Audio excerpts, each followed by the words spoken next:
Continuando con esta tercera parte de la confesión, vamos a hablar sobre la satisfacción.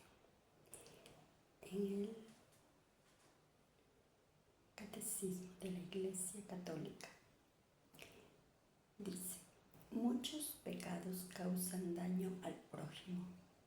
Es preciso hacer lo posible para repararlo.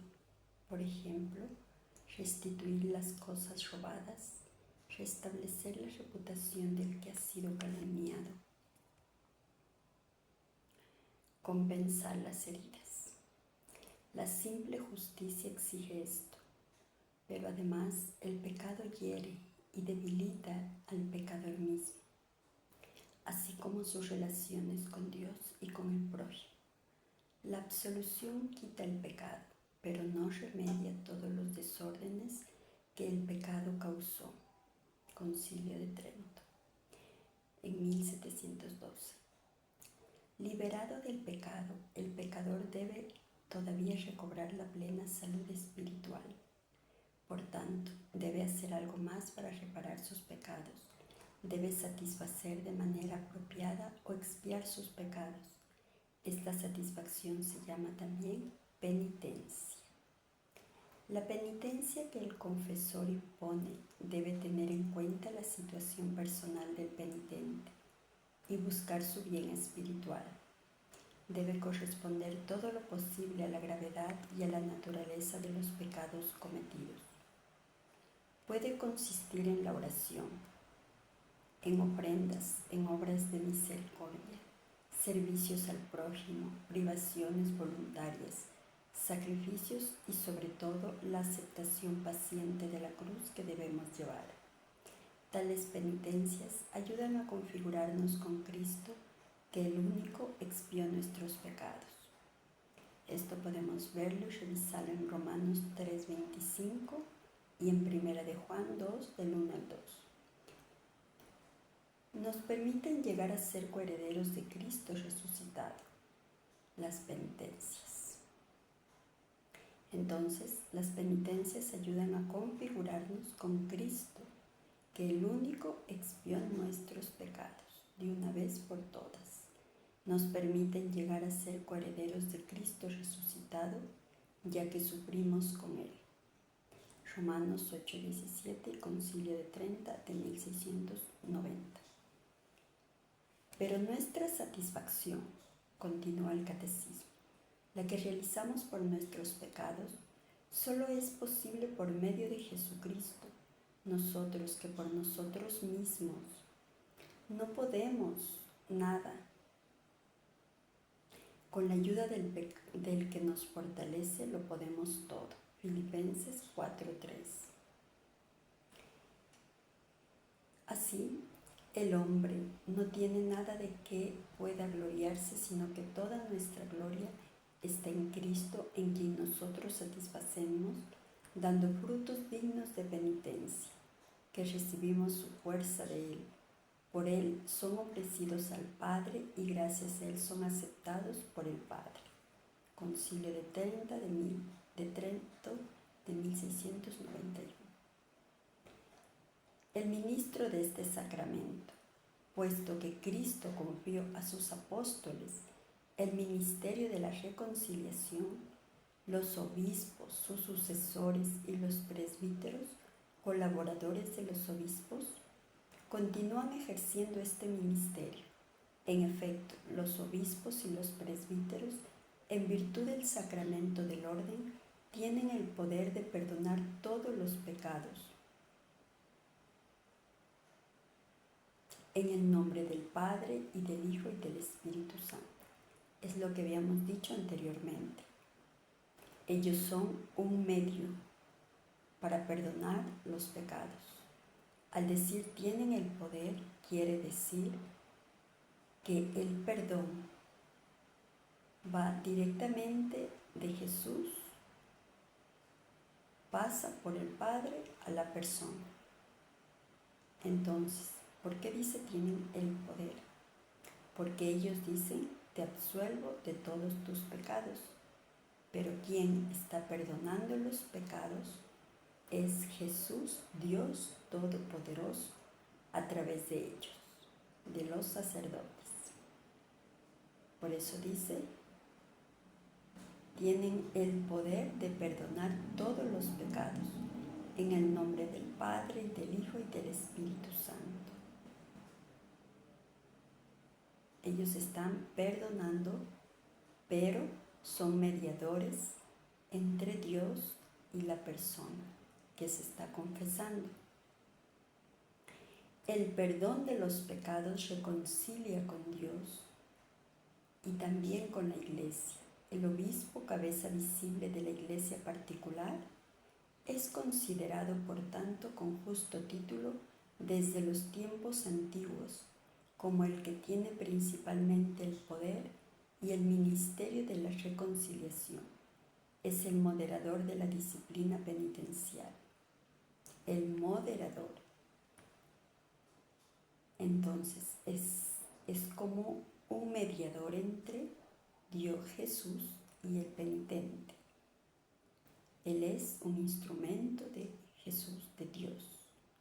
El que está perdonando el pecado es Dios, es Jesús. A Él le pedimos perdón, pero Jesús mismo Él quiere que nosotros pidamos perdón a Jesús, a Dios, por medio del sacerdote, porque Jesús así lo quiere, porque Él es Dios, Él es todopoderoso, es Dios todopoderoso. Él quiere que sea así. Entonces, los presbíteros,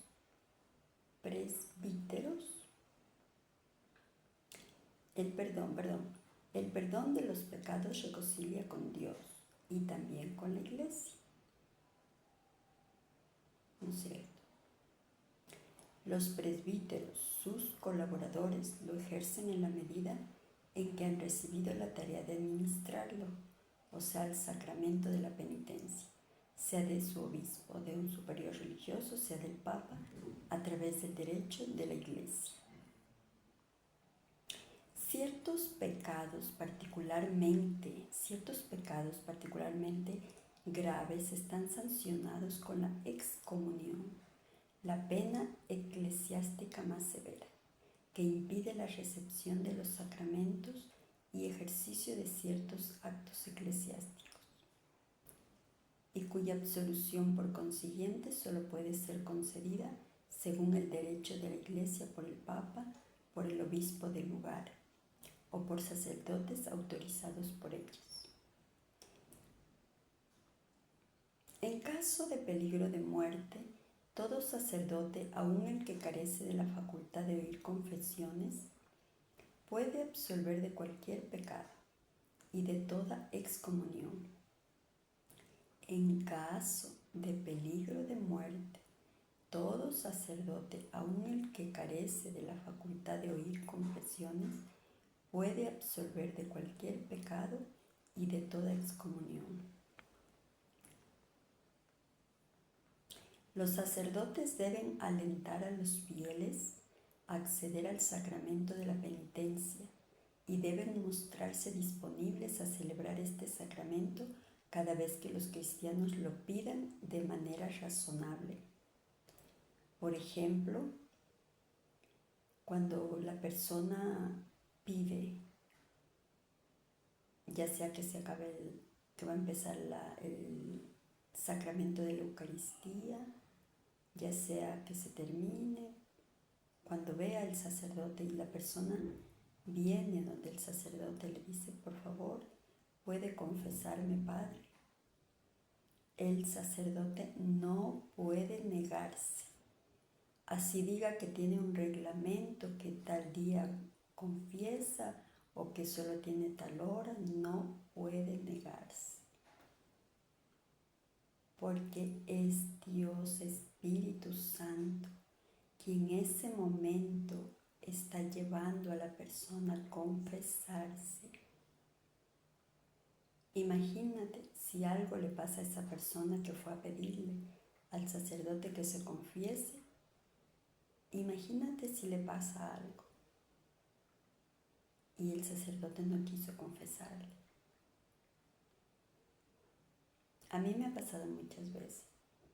He ido a donde algún sacerdote, por impulso del Espíritu Santo, de Dios Espíritu Santo, a confesar.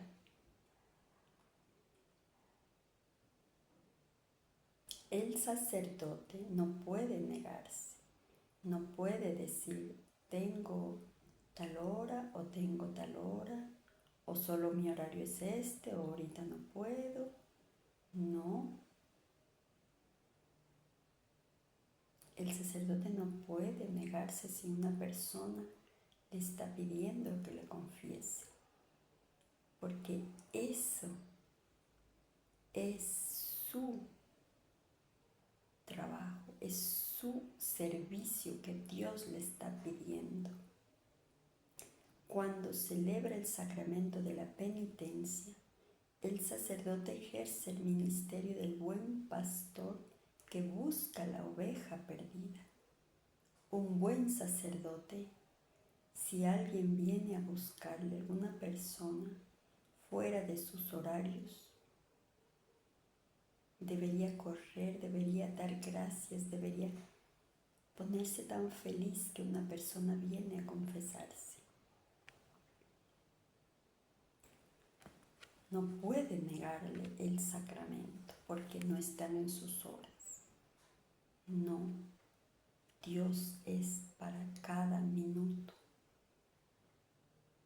Dios no tiene horarios, Él es en cada respirar está Dios.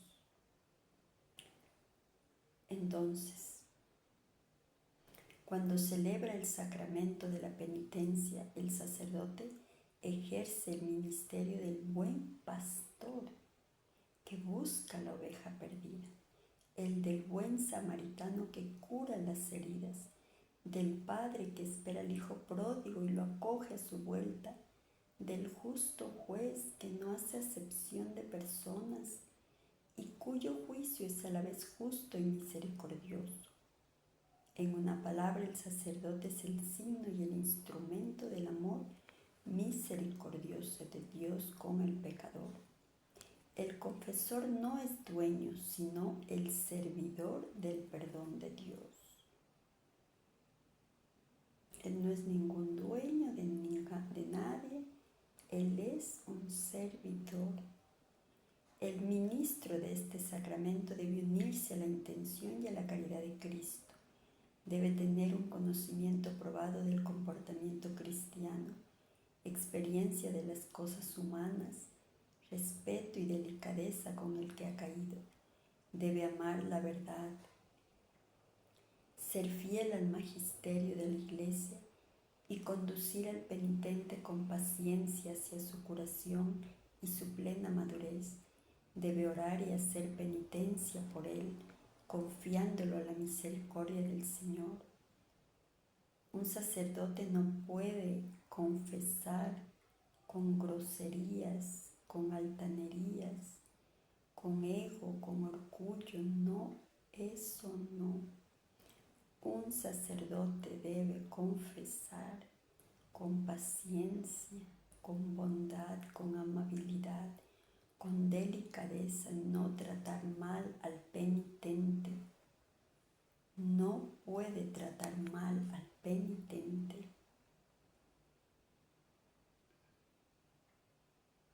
Porque es el servidor de Dios, de Jesús. Jesús, cuando perdonaba los pecados, nunca insultaba a la gente, nunca estaba con su ego, o nunca estaba altanero, o nunca estaba enojado. Él simplemente perdonaba porque sabe que el que pide perdón está siendo liberado, está luchando por cambiar de vida. Dada la delicadeza y la grandeza de este ministerio y el respeto debido a las personas, La Iglesia declara que todo sacerdote que oye confesiones está obligado a guardar un secreto absoluto sobre los pecados que sus penitentes le han confesado, bajo penas muy severas. Tampoco puede hacer uso de los conocimientos que la confesión le da sobre la vida de los penitentes. Este secreto, que no admite excepción, se llama sigilo sacramental, porque lo que el penitente ha manifestado al sacerdote queda sellado por el sacramento, porque es Jesús quien está en ese momento. Y es Jesús quien está perdonando aquel pecado, no el sacerdote. Él es el mediador, el moderador, el servidor, el instrumento de Jesús, de Dios. ¿Cuáles son los efectos de este sacramento? El Catecismo de la Iglesia Católica lo expresa. Toda la fuerza de la penitencia consiste en que nos restituye la gracia de Dios a la gracia de Dios y nos une con Él con profunda amistad. El fin y el efecto de este sacramento son, pues, la reconciliación con Dios. La reconciliación con Dios. Como cuando una pareja está enojada y se pide perdón. Se pide perdón, el uno le pide perdón, la persona que le ha lastimado. ¿Qué está haciendo en ese momento? Cuando la otra persona le perdona, se están reconciliando. Así mismo es el sacramento de la penitencia, porque el pecado enoja a Dios, el pecado separa de Dios. Y con el sacramento de la penitencia se viene a dar la reconciliación con Dios. Jesús se pone feliz y ya se le quita el enojo. Dice, aquella persona me ha pedido perdón. Ya no está enojada con aquella persona. En los que reciben el sacramento de la penitencia, con un corazón contrito y con una disposición religiosa, tiene como resultado la paz y la tranquilidad de la conciencia, a las que acompaña un profundo consuelo espiritual, porque es Jesús quien consuela, es Él. Y sí, hay una paz y una tranquilidad de la conciencia, porque si yo me he enojado, si yo he gritado, si yo he pensado mal, he dicho una mala palabra, le pido perdón a Jesús. Es una paz, es saber que estoy reconciliada con Dios, estamos ya no enojados conmigo, Dios. Imagínate que Jesús estuviese enojado por un pecado. Si es Dios, no podemos estar enojados. Mejor dicho, Dios no debemos dejar que esté enojado. En efecto, dice el Catecismo, en Lucas 15:32, también en la Biblia, el sacramento de la reconciliación con Dios produce una verdadera resurrección espiritual, es decir, un cambio de la persona, una restitución de la dignidad y de los bienes de la vida de los hijos de Dios, el más precioso de los cuales es la amistad de Dios. Eso podemos ver en Lucas 15:32. Como cuando Jesús le perdonó a la mujer que le encontraron en adulterio. Le dijo que está perdonada y que no vuelva a pecar. Dijo, ella se levantó con una paz, porque el sacramento del perdón produce un cambio, una resurrección espiritual. El alma vuelve a vivir. Este sacramento reconcilia la confesión, reconcilia con la Iglesia al penitente. El pecado menoscaba o rompe la comunión fraterna. El sacramento de la penitencia la repara o la restaura. En este sentido, no cura solamente al que se reintegra en la comunión eclesial, tiene también un efecto vivificante sobre la vida de la Iglesia que ha sufrido